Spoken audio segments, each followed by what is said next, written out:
سلام دوستان.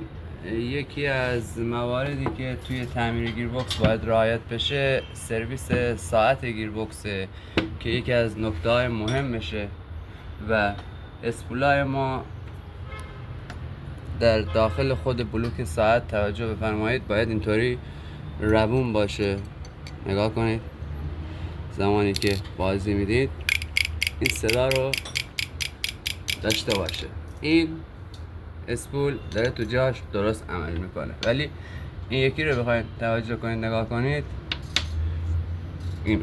این الان ایراد داره.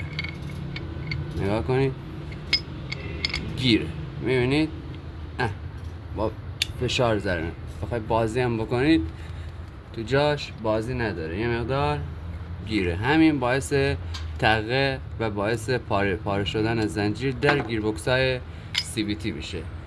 در این حالت ما میایم از سنباده خیلی نازک برای روانکاری جای اسپول، حالا یه آلنی میتونیم پیدا کنیم که تقریبا سایز این باشه، سنباده رو برمیداریم و خیلی نرم آروم توی بلوک ساعت بازی میدیم سنبادمونو تا جاش روون بشه، اسپول ما خیلی راحت بتونه بالا و پایین بکنه مثل اسپول اول.